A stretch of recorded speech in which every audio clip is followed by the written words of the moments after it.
Thank you very much, ladies and gentlemen, for being here with us this afternoon. I'm very honored to have the presence for this talk of two very special persons that were closely involved with Salvatore Scarpitta. And I introduce first Art Basel, which is our Swiss artist that has been long time very close with Salvatore Scarpitta. Thank you, Not, for being here with us in Basel today, as I know that you take the train just to here.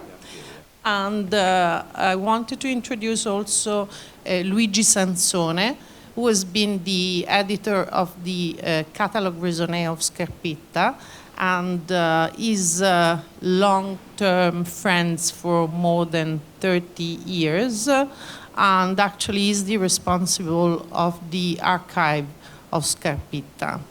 So thanks to the passion and devotion of this very long-term professional relationship with Scarpitta, this year in Art Basel, we are very proud to present Scarpitta Racing Cars at Art Basel, which is a section in feature presented by Tornabuoni Gallery, who published this book, where the archive provided to publish many iconographic documentation of the period of the racing cars of Scarpitta.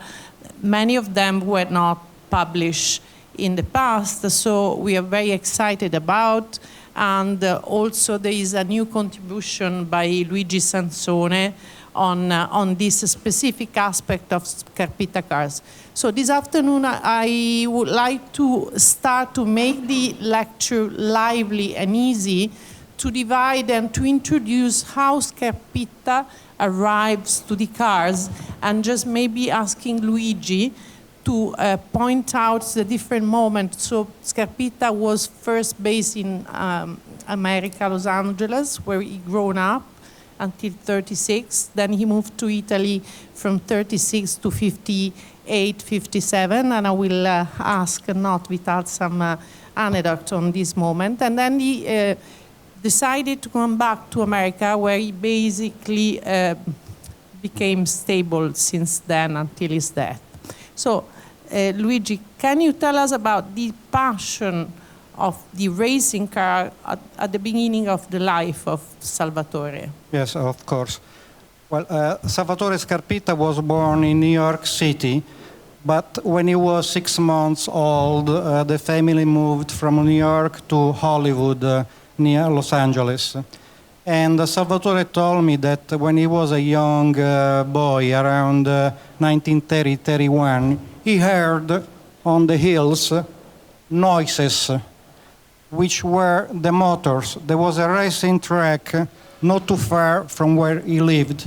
So for Salvatore, those noise was not noise, but was music for him. So he started to attend the racing cars every Saturday. And he met many pilots, many drivers. And with some of them, he became a friend. So in 1936, the father, Salvatore's father, decided to send Salvatore to study in Italy at the Academy of Fine Arts, first in Palermo and then in Rome, where he graduated in 1940. But in 1940, there was, the outbreak of the war, so Salvatore couldn't go back to the United States. And he lived in Italy until 1958, when he met the famous gallery owner, Leo Castelli. Leo Castelli visited his studio in Rome, and he said to Salvatore, Salvatore, you have to come back to New York City, and I will present your work at my new gallery. Indeed, Salvatore, in December, as Mirta said before, December 58, went back to the United States, and he had a show in January 59. With Leo Castelli, he showed in many one-man shows, many times, and many group group show. Salvatore started to do drawings of pilots and drivers and racing cars back in the 30s. In this catalog, there are some drawing that Salvatore made in 1934. So finally, when he went back to America and he had some money, he started building some of the cars that we'll see on the images. On the images, some are published in the book, but those were not real car to race with. Okay, they were fake car. Some were completely fake. He found objects around, the street, and he built cars. Only in 1984, with the support of Leo Castelli, he built the first racing car, and he started to race in Pennsylvania until 2007 when he died. So some of those pieces of cars, Salvatore put it in the paintings. There are some paintings from 61, 62, 63, where you see parts of the car incorporated in the painting. So this passion Salvatore had it from when he was a child until he died in 2007. Can I ask you a specific question, which is maybe also an anecdote to come back to Italian moments, because obviously for him, he declared in many interviews during the years, and there is a very special one he gave to this Italian art critic, Carla Lonzi, in the 60s, when he describes why he wanted to come back to his dream of as adolescent. But he said that it took him a long time before to arrive to the real object, which is the car. So coming back to the Italian relationship with the generation before the pop artists, when Salvatore arrives in Italy in 1936, he was very close friend with all these Italian artists like post-war that were around. Just to give you an example of Turcato or Dorazio, that maybe was the well-known Italian artist. And Dorazio was the one who really supported Scarpitta and introduced Leo Castelli to his studio. And there is a beautiful anecdote that I would like you to tell the public, which is really important to understand Scarpitta. When he was a boy, he told the story of the trees that then he was telling to his friends in Rome. Can you tell us? Well, Salvatore was a brilliant storyteller. When I arrived in New York, just after Rome, where I had a circus, and I knew I could make no money from this circus, and it was called the non-profit circus.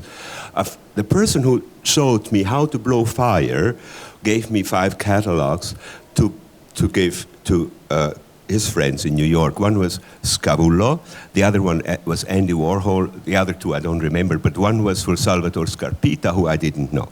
So I went to Salvatore Scarpitta, and actually he kidnapped me in his studio. I became his assistant.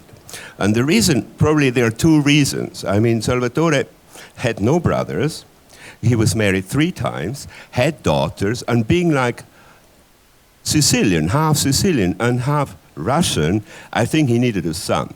And I kind of like became, actually, he adopted me almost. This was one thing. And the other important thing is he needed an audience, because Salvatore, growing up in Hollywood, was very much into the movies. And so he didn't have an audience. I was his audience, because pretty much no one was coming to the studio. I think there was not even a bell downstairs at 868 Broadway. People would shout, Salvatore, and maybe he would look down and let people in, but mostly we were alone in this studio. Certain people were working on the cars. I was his assistant. I didn't have to do nothing but listening to his stories. So one story, sometimes it was like, you could believe them, but sometimes you thought it was like fiction, One story is that he had a fight with his father, and then he climbed a tree outside of Hollywood. And he felt that's okay up there. So like he spent the night up there, and his sister gave him food the next day, and he said, okay, I'm going to stay up here. And he became the tree-sitting champion for about 34 days. 34 days, but like also for more than 34 years, you know. I mean, he became the tree-sitting champion till the 90s or something.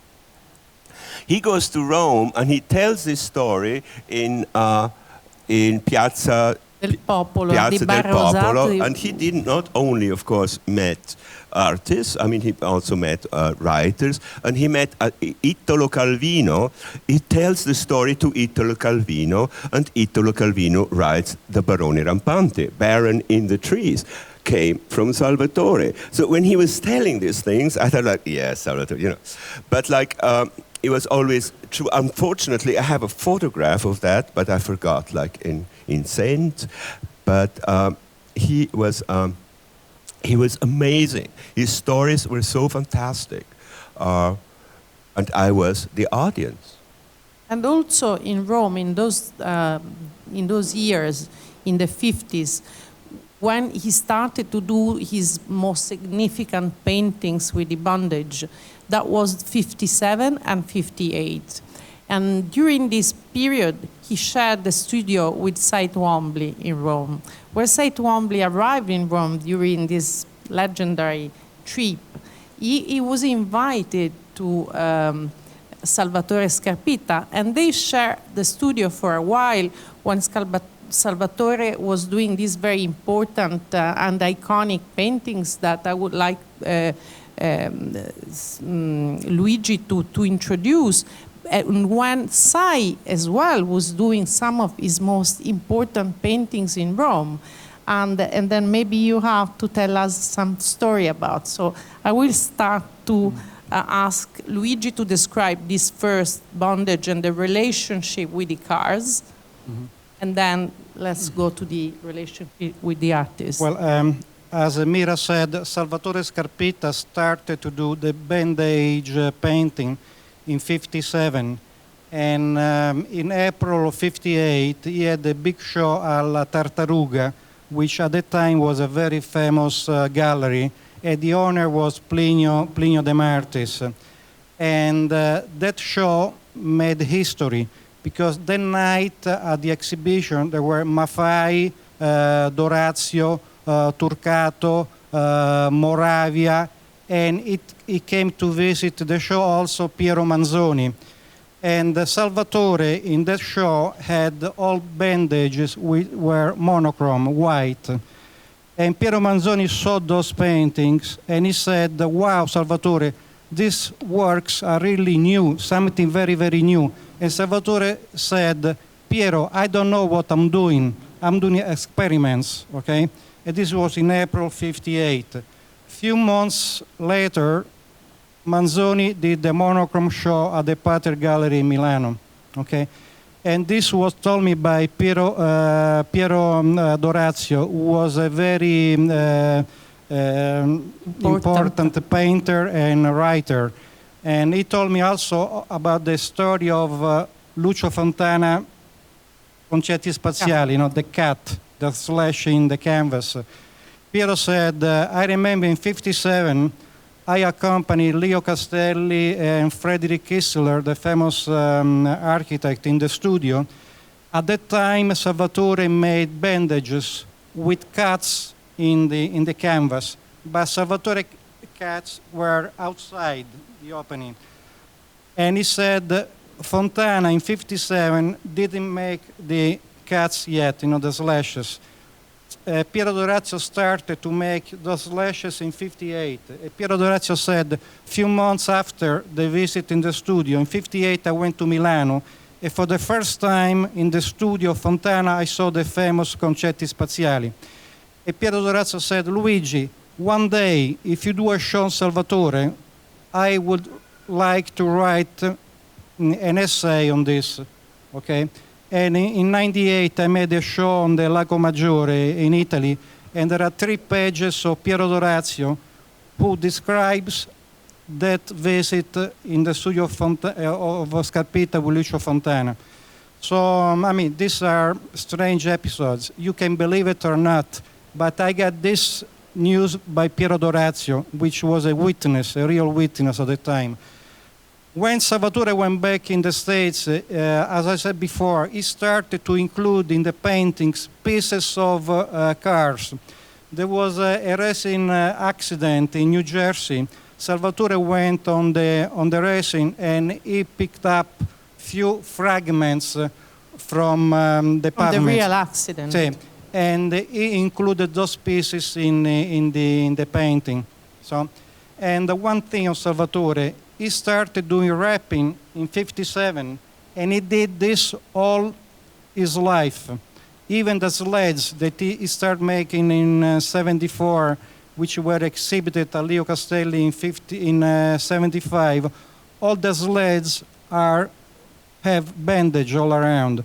So this was a really mark of Salvatore Scarpitta, which he made all through his life. Okay.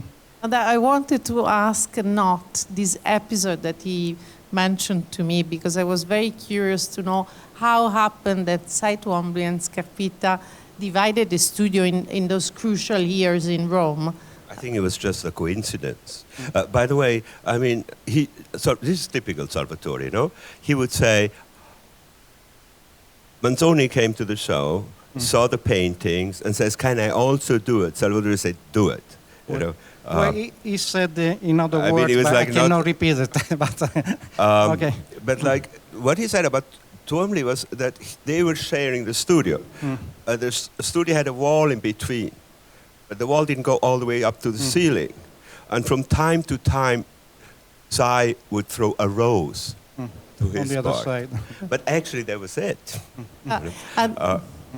And Because like in all the time I was there, he never, no artist actually came to visit him. He stayed in his studio or he spent the time at home. But like he really had not a big relationship to other artists. I know he loved Friedrich Kiesler. He liked very much Franz Klein. De Kooning was his great friend because he bought a sled and so he could continue. But like that was about it, you know. I mean, I think like we could maybe divide his work in three parts. Okay, first are the paintings, the wrapped paintings, which of course came from the war because he would talk a lot about the war. And I think they're very much like shields in a way. Then came the sleds, and he was very, very knowledgeable, and he really adored and liked and knew all about American Indians. And the sleds actually came from Eskimo, okay? And then came the cars. And this is also an aspect I wanted to make clear for the audience, the passage, because also Scarpitta describes in his very, very precise words how when he decided to come back in America in '59, he had the first show at Castelli.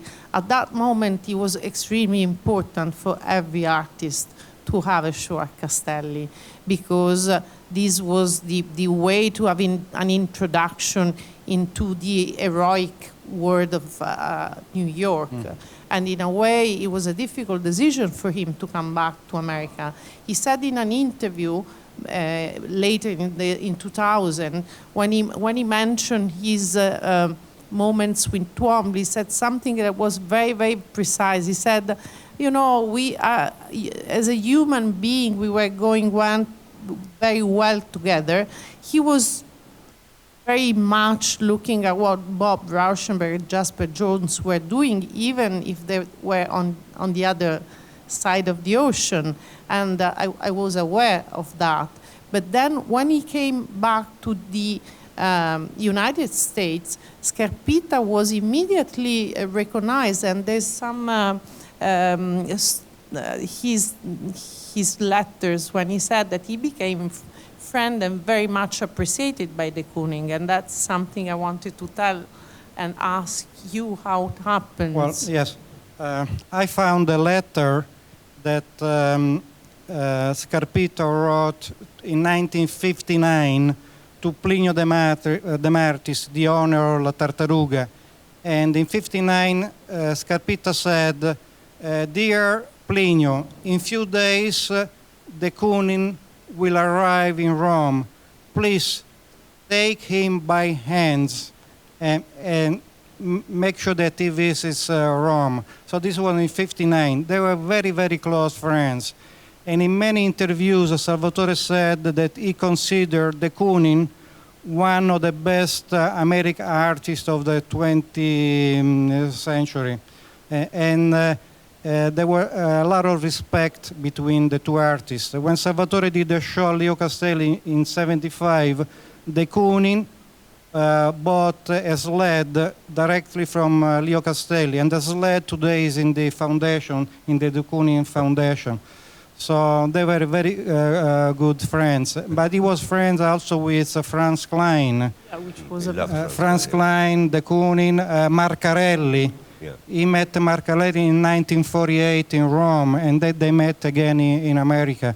So he was very involved with the people from the American abstract expressionism. Yeah, and also what was fascinating with him was that he was very much opposed to pop art, because it was a moment where he said, well, I mean, the cars you're doing could be pop art. He's not at all. He was really very much against. And I was actually, I brought the sled to de Kooning in Long Island. And then I just stayed on. Salvatore had to come back to New York always, because with his dog, and he was always this dog. Everything was his dog, right?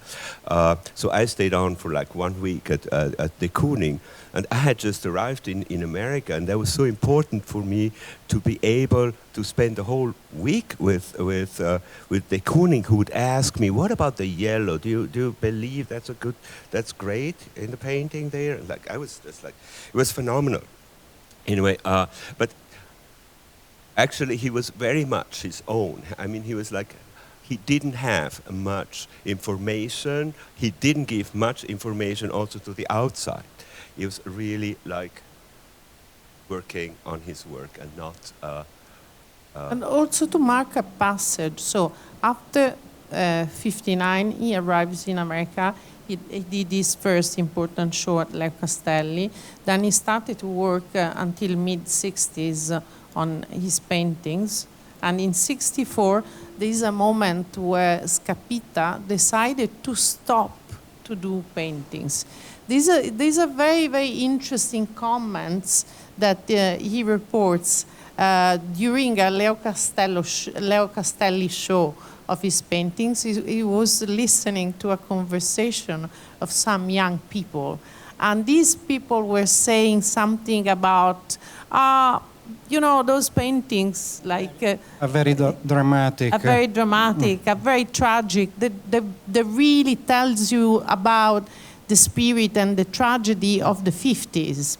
And something like that in 64 had a very, very special meaning for someone that was not of the same generation of the pop art, but was obviously considering pop art being in America. And I wanted to ask you your point of view about that, because since then he started to work on the cars, and this was a big shift. Indeed, in 64, 65, he stopped doing paintings for a certain period, for about 4 or 5 years. And he built the first racing car in 64, which is named Regio Jack. Okay, the car seems real, but it's completely made of wood and pieces he found in the street, completely fake. The car now is at the Museum of Modern Art in Torino. And Regio Jack was a pilot of Afro-American origin. The Salvatore met in back in It the was terrace great to in California. And Jack was not permitted to run in the official racing tracks of America because of discrimination. So Salvatore in '64 made the first car dedicated to this Afro-American pilot. And since then, he built other cars in 65, 64, 66, until 69. And one small car, the Salvatore called the Midget, La Macchina Nano, the Midget, is dedicated to Christopher Castelli, who is the son of Leo Castelli. So when he was born, Salvatore gave to the young boy, the boy, this racing car, which is completely real. Yes, it's there. It's dedicated. There is the writing on the side. And then he stopped making racing cars. He built sleds in the 70s. And finally, in '84, with the support of Leo Castelli, built the first real racing car. And every Saturday, as Novital knows perfectly, he ran in Pennsylvania and in Maryland. Can we stop on this image? Because this is a very important image that you can comment, yes. Luigi. Because this is one of the first real one that he built, and there is on the side it's written Leo Castelli Art, who was the sponsor, and then on the Baron Niccoli, who is the gallery in Parma. And this car was showed at the Biennale of Venice in 93. 93. But before 93, he did 2 exhibitions at Castelli with the racing cars. And then in 72, he sent some of these racing cars to Venice. I don't know if we have the images now. Okay, this one is that's Venice. That's Venice. That's Piazza San Marco. And this was quite impressive because at that moment it was totally unusual and it was very difficult. Also, Celanti wrote about. They were also the first cars ever to enter Venice. Venice. Yeah, and apparently this is when Castelli always loved very much and supported Scarpitta as an artist since the very beginning, and even during all his racing car careers, but also in Italy. It wasn't so easy. Okay, it wasn't so easy for Leo Castelli. I remember. I mean, he was like, he didn't know exactly what he was doing. He supported him. Sal would say, okay, he would go and talk to Leo Castelli about it. He never went to a race. Yeah. And then he made a movie called Message to Leo, to get him actually involved in that. But it was kind of like a different world for Castelli. He always supported him, though. And that's wonderful. This was the time when artists were not as rich as they are today. And in order to survive, sometimes Ileana Sonnabend and Leo Castelli, they started to give a small, how do you say, a small stipendio? Not Ileana Sonnabend. Not Ileana, maybe not they Ileana. They didn't have a very good relationship. But Leo supported Sal Scarpitta all his life. Yeah.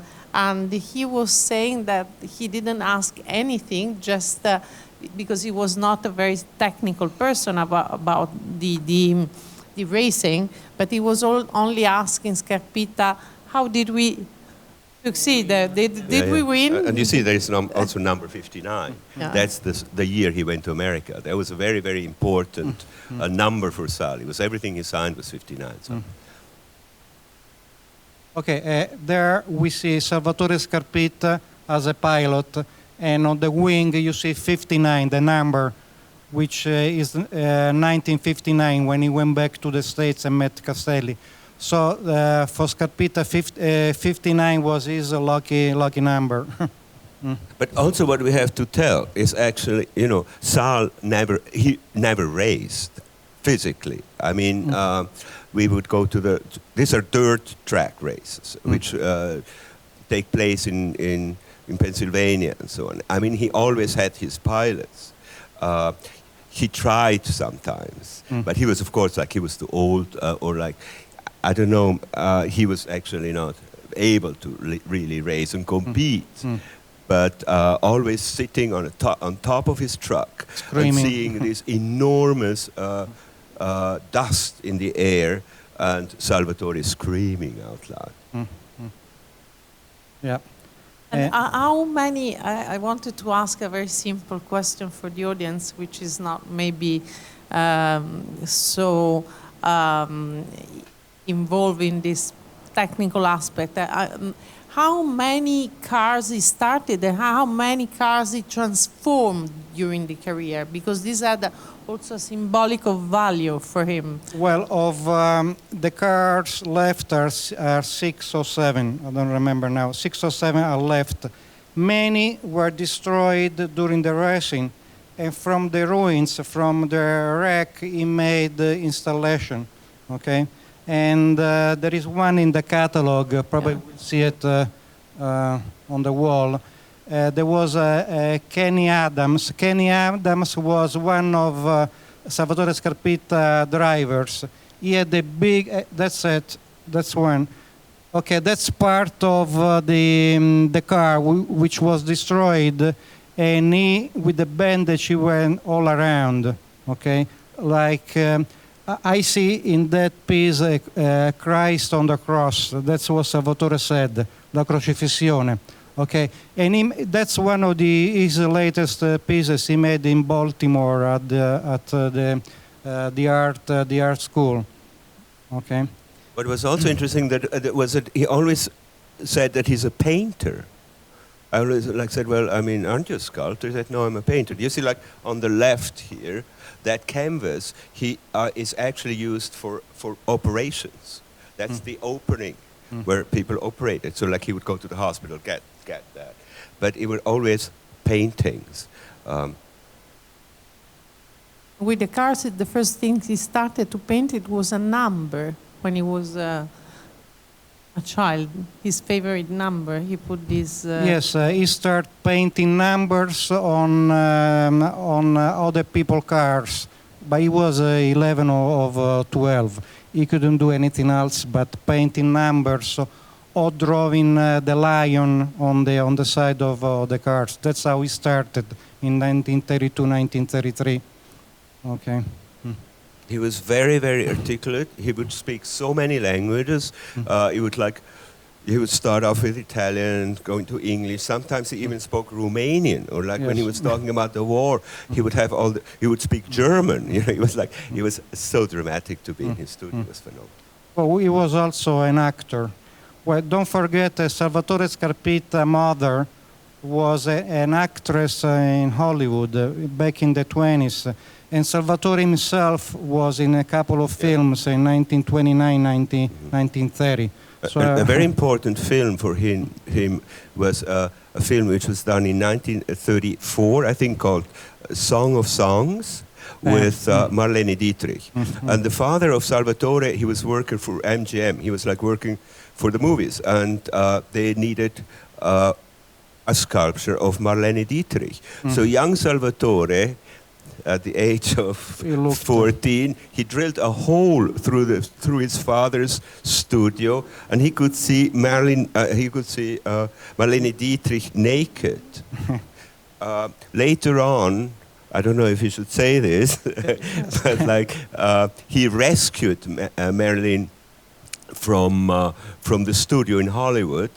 Month before the house was destroyed by earthquakes, right? But this is again Salvatore. He brought it then to Pennsylvania, had it cast in bronze, but he was still afraid.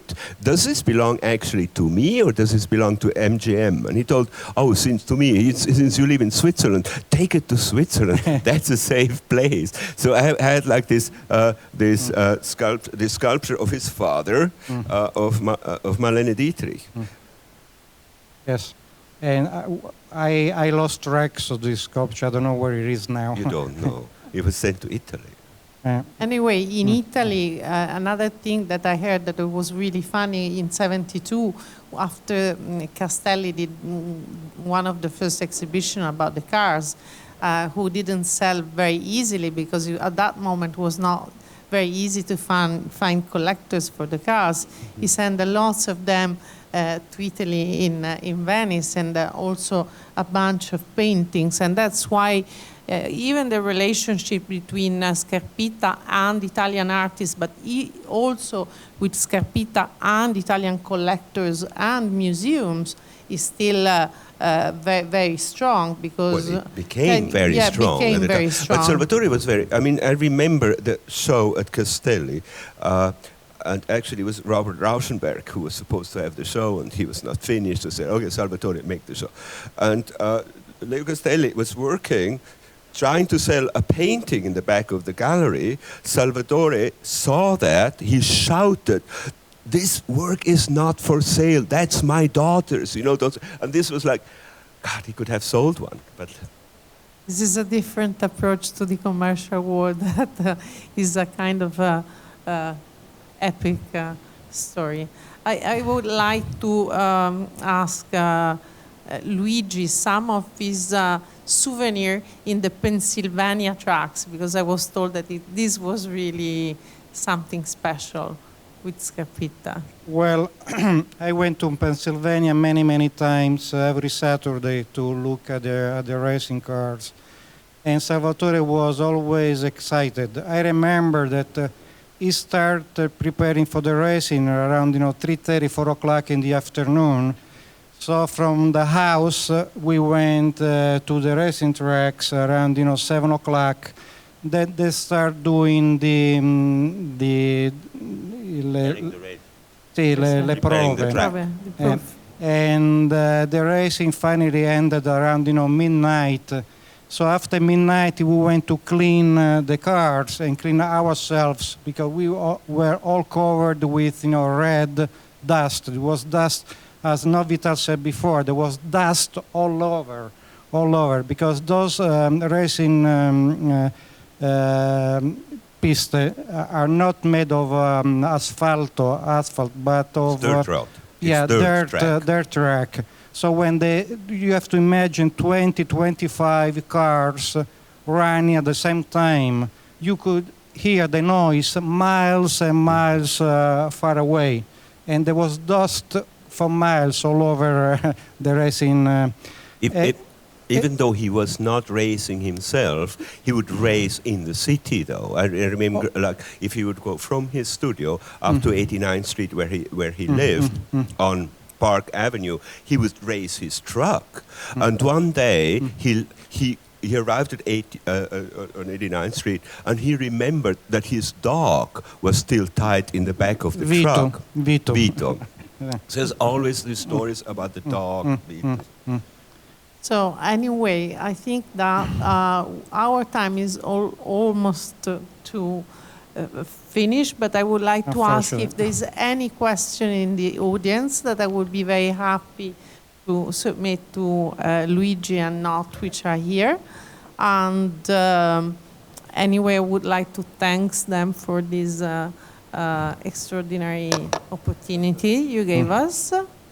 And is there any question about Scarpitta? Is there a relationship between him and Beuys, Joseph Beuys? Did they know one another? I believe they did. Okay.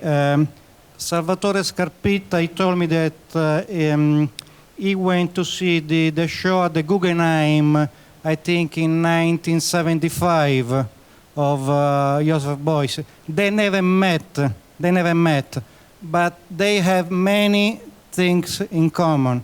Besides, the sled, we know that Joseph Beuys made the sleds. He made an installation with 24 sleds, and he made also a single sled, the multiple. Salvatore made a series of sleds, and Salvatore said, this sled come from my cars. He said, at one point, I took, the wheels off, and those cars became sleds. But besides that, they have also in common the use of some material. Joseph Beuys used the felt, Okay, we know the story when he went down with the airplane. He was recovered by a tribe. Was curated with the grease, with the felt. And Salvatore also used, felt and material, cotton, canvas in his works.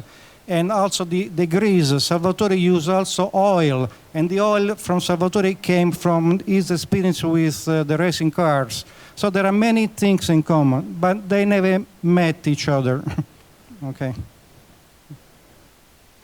And would you give us a last souvenir that makes us happy? I just miss him very much. I think there is a question.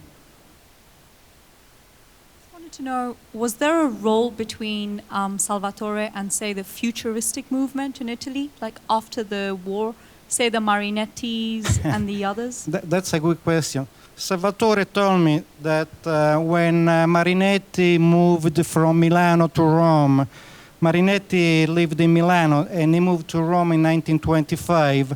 And Salvatore got to Rome in 1936 and he met Marinetti. At that time, Marinetti was almost forgotten, okay? But he used to do serate futuriste. And not too many people attended, this serate futuriste. And Marinetti used to pay 5 lire, 5 liras for the people. He gave money to the people to attend this serate futuriste. And Salvatore was one of them. Yeah. He got the money to attend the serate futuriste in Rome. And Salvatore met Pippo Rizzo. Pippo Rizzo was a futurist painter from Palermo. When Salvatore came to Italy, he went first to the Academy of Fine Arts in Palermo, where Pippo Rizzo was teaching. From there, he moved to Rome. And he was also a friend of Roberto Melli. Roberto Melli was a very famous artist at the time. And Roberto Melli was a futurist in 1914-1915. And he was a very close friend of Salvatore Scarpitta. So there were contacts between Scarpitta and some of the latest futurists. And some people consider Salvatore Scarpitta, thanks to the racing cars, one of the latest futurists. Okay, the velocity, the car. Don't forget that the opening of the Manifesto Futurista starts with the car. Marinetti says that the car is as beautiful as la Samotrace, la Vittoria di Samotrace. Samotrace. So there are many points in common between Salvatore and the futurist. In the beautiful catalogue that Luigi Sansone wrote of Catalogue Raisonné, there has so many bibliographical references that put in context the early moments of Scarpitta in Italy and all his relationship with all the Italian artists from the previous generation to the second generation, because he was really in between the two generations, and this is something forgotten. There's a book. Well, as Mirta said, Salvatore met all the important artists at the time. He was very close of Alberto Burri. And there is a letter, an interview where de Kooning says, Fontana made wounds, ferite, wounds, but Salvatore curates them with the bandage. And this is a sentence by de Kooning. I think that we can close with this, unless you have to add anything else or some other question from the audience. Otherwise... Okay, just one thing. I would like to thank Michele Casamonti, who made this possible, who sponsored this beautiful catalogue, Valentina Fasan, and Leo Rotatori, which is sitting, I think, in... Leo Rotatori, which is and the collector. all the people that helped in this adventure. And Vitale and Mirta, of course. Thank you very much for being here.